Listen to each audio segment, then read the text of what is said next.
Hello students, topic है हमारा triangles और ये है उसका लेक्चर नंबर 7। तो चलिए स्टार्ट करते हैं क्वेश्चन नंबर 1 से। क्वेश्चन नंबर 1 में हमें यहाँ पर गिवन है the perimeters of a two similar triangles are 25 centimetre and 15 centimetre respectively. मतलब हमारे पास दो ट्रायंगल हैं जिनकी पेरीमीटर फर्स्ट वाले की 25 सेंटीमीटर और सेकंड की 15 सेंटीमीटर। तो यहाँ पर देखिए मैंने ले लिया है ट्रायंगल ABC। तो इसकी जो पेरीमीटर है वो 25 सेंटीमीटर मान ली मैंने, अंदर लिख देती हूँ मैं 25 सेंटीमीटर। और जो हमारे पास दूसरा ट्रायंगल है PQR वो मैंने ट्रायंगल ABC से थोड़ा छोटा लिया है। क्यों? क्योंकि इसकी जो पेरीमीटर है वो है 15 सेंटीमीटर। ठीक है, अब ये दोनों ही ट्रायंगल सिमिलर हैं, मतलब ये देखने में एक जैसे दिखते हैं, लेकिन एक ट्रायंगल को दूसरे ट्रायंगल में कैसे कन्वर्ट कर सकते हैं? या तो श्रिंक करके या एक्सपैंड करके। ठीक है, यहाँ पर ABC को श्रिंक करिए तो PQR बन जाएगा, PQR को एक्सपैंड करिए तो ABC बन जाएगा। तो इस तरीके से जब हम ट्रायंगल बनाते हैं तो ये सिमिलर ट्रायंगल कहलाते हैं। अब अगर हमारे पास फर्स्ट ट्रायंगल की कोई एक साइड 9 सेंटीमीटर हो तो दूसरे ट्रायंगल की करस्पॉन्डिंग साइड हमें फाइंड आउट करनी है। तो अगर मैं यहाँ पर ये मानूँ कि जो फर्स्ट ट्रायंगल है उसकी साइड्स हैं A, B एंड C। ठीक है, अब कोई भी एक साइड 9 सेंटीमीटर है तो मैं इसे मान लेती हूँ कि ये है हमारे पास 9 सेंटीमीटर। अब सेकंड ट्रायंगल पर आ जाते हैं तो इसकी साइड्स को मान लीजिए P, Q एंड R। तो यहाँ पर जैसे आपको C है ना, ऐसे ही अब यहाँ पर क्या है R। तो आपको यहाँ पर R फाइंड आउट करना है, क्योंकि जो करस्पॉन्डिंग साइड्स हैं वो क्या होगी हमारी, इसके करस्पॉन्डिंग ये वाली होगी। ठीक है, तो हमें ये फाइंड आउट करना है। अब इसे कैसे फाइंड आउट करेंगे? तो देखिए, जब हमारे पास दो ट्रायंगल सिमिलर हैं तो उनकी जो करस्पॉन्डिंग साइड्स होती हैं वो हमारे एक रेशियो में होती हैं। ठीक है, तो किस तरीके से होती हैं? तो जैसे अगर मैं यहाँ पर लिखूँ कि triangle ABC is similar to triangle PQR, तो इसका मतलब हम यहाँ पर लिख सकते हैं AB। अगर मैंने AB लिया है तो यहाँ से आएगा PQ upon PQ is equal to BC upon में क्या आएगा QR। अब लास्ट में क्या बचा यहाँ पर AC, ये वाला बचा ना AC, तो यहाँ क्या आएगा PR अपॉन में आ जाएगा PR। इस तरीके से इनकी जो साइड्स होती हैं वो एक पर्टिकुलर रेशियो से इक्वल होती है। ठीक है, तो जैसे साइड्स इक्वल होती है ऐसे ही इनकी पेरीमीटर इक्वल होती है। तो आप यहाँ पर आगे लिख सकते हैं perimeter of triangle 1 P1 and perimeter of triangle 2 P2।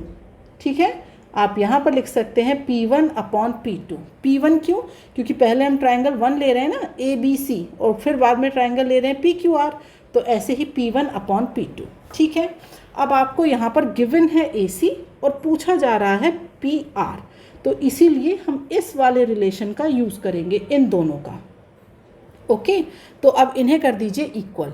तो यहाँ पर आप लिख सकते हैं AC upon PR is equal to P1 upon P2।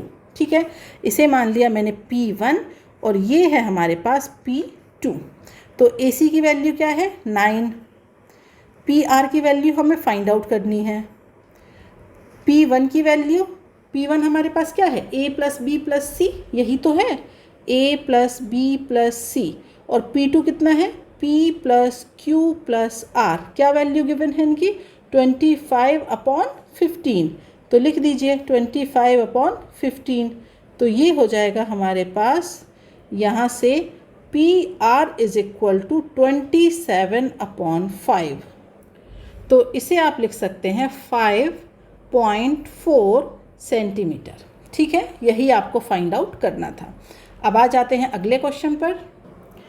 यहाँ पर भी हमारे पास दो ट्रायंगल है, लेकिन जो डायग्राम है वो गिवन नहीं है, तो पहले हम डायग्राम बना लेते हैं। तो यहाँ पर सबसे पहले मैंने ड्रॉ कर लिया A, B एंड C। तो यहाँ पर मैंने ड्रॉ कर लिया है ट्रायंगल ABC को और दूसरा ट्रायंगल है हमारे पास DEF को। ठीक है, ट्रायंगल ABC स्मॉल है, क्यों? क्योंकि यहाँ पर वैल्यूज़ गिवन है AB, BC, CA की, और ऐसे ही DEF, FD गिवन है, तो उससे पता चल रहा है कि ABC स्मॉल है और DEF बड़ा, तो मैंने उसी तरीके से ड्रॉ कर लिया। ठीक है, अब इनकी जो वैल्यूज़ है वो मेंशन कर देते हैं। AB है हमारे पास 5 सेंटीमीटर, बी सी है हमारे पास 4 centimetre, C A is equal to 4.2 centimetre. अब बात करते हैं डी ई की, ये है हमारे पास 10 सेंटीमीटर, ई एफ 8 सेंटीमीटर और एफ डी ये है 8.4 सेंटीमीटर। अब कंडीशन गिवन है कि ए एल परपेंडिकुलर है बी सी पर, ठीक है।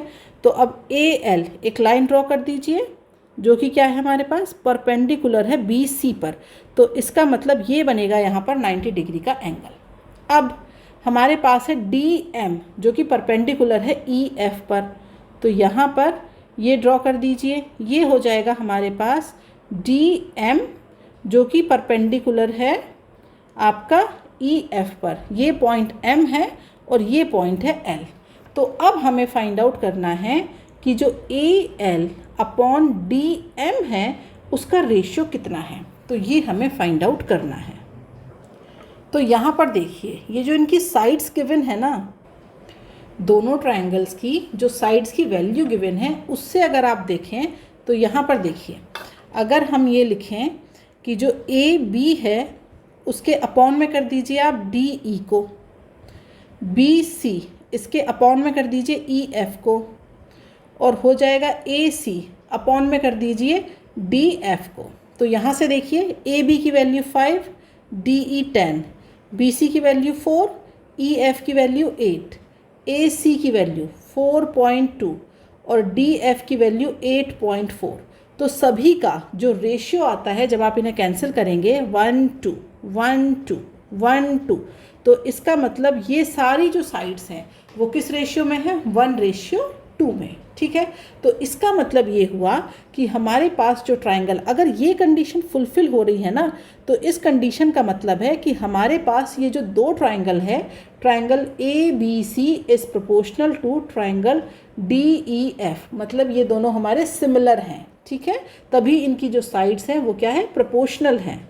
तो आप यहाँ पर लिख भी सकते हैं by side side side similarity, ठीक है।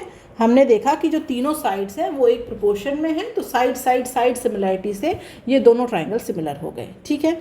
अब यहाँ पर अगर मैं बात करूँ ट्रायंगल ए बी एल और दूसरा ट्रायंगल डी ई एम की, in triangle A B L and triangle D E M, इन दोनों में देखिए अगर एंगल L की बात करें और M की बात करें तो ये क्या है 90 degree, angle L is equal to angle M is equal to 90 degree, ठीक है। अब ये जो, क्योंकि दोनों ट्रायंगल क्या है सिमिलर हैं, तो इसका मतलब ये हुआ कि जो एंगल B है वही एंगल क्या है E है।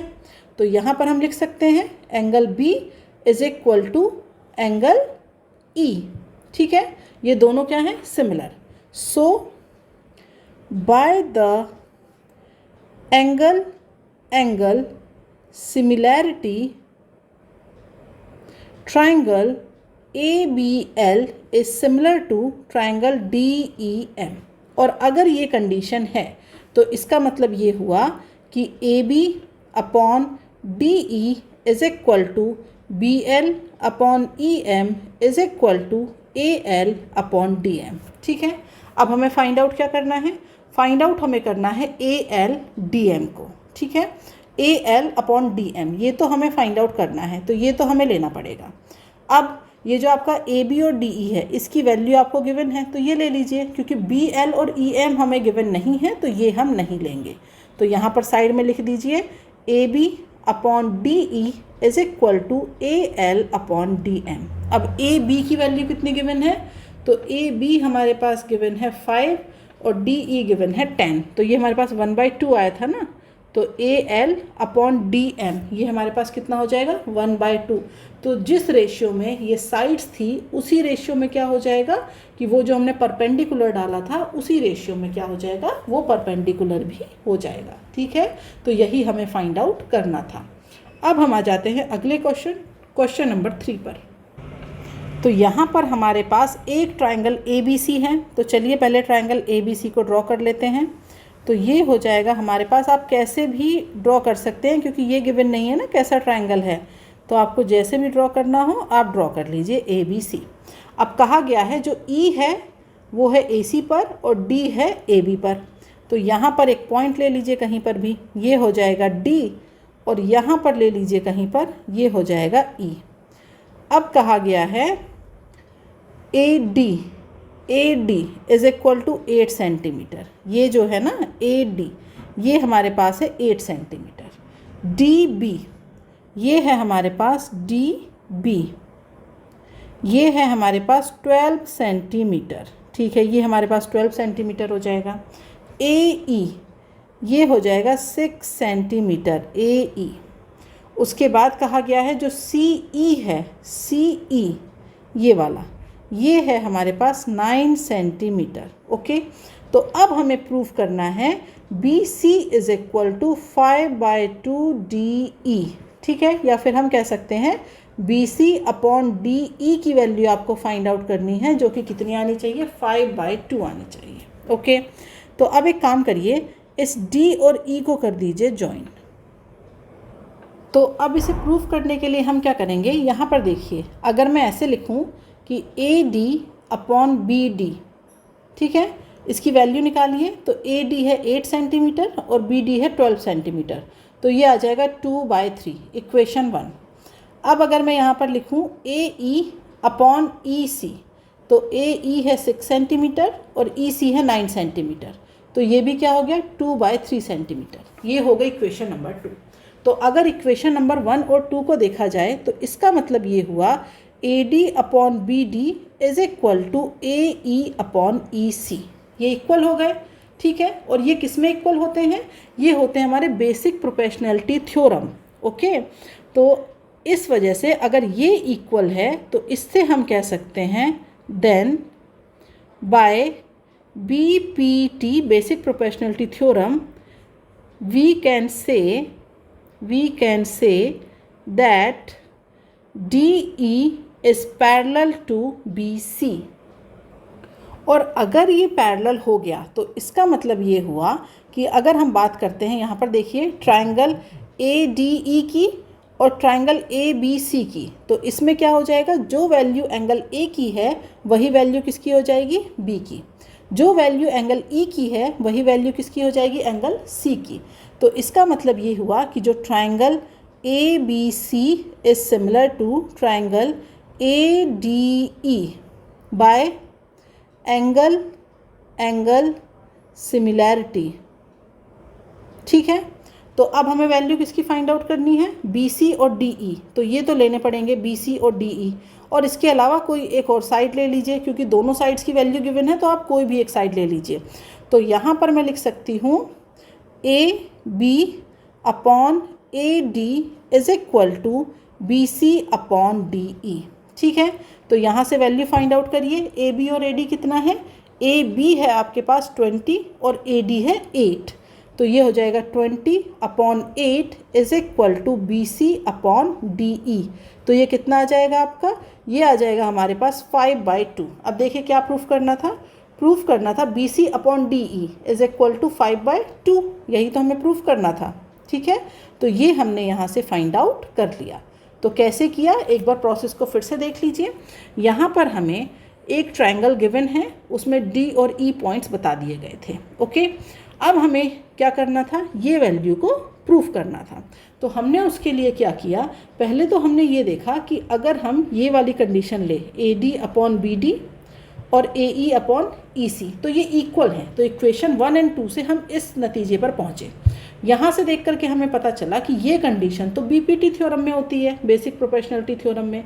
अगर BPT के थ्रू ये कंडीशन इक्वल है तो इसका मतलब ये हुआ, ये कंडीशन तब ट्रू होती है जब DE हमारा पैरेलल होता है BC के, तो DE हमारा पैरेलल हो गया BC के। और अगर ये पैरेलल हो गया तो फिर हमारा angle D is equal to angle B, angle E is equal to angle C, और ऐसा होने पर एंगल सिमिलैरिटी से दोनों ट्रायंगल सिमिलर हो गए। अब अगर ट्रायंगल सिमिलर है तो ये कंडीशन ट्रू होगी, और ये कंडीशन ट्रू है तो हमने यहाँ से ये वैल्यू निकाल लिया।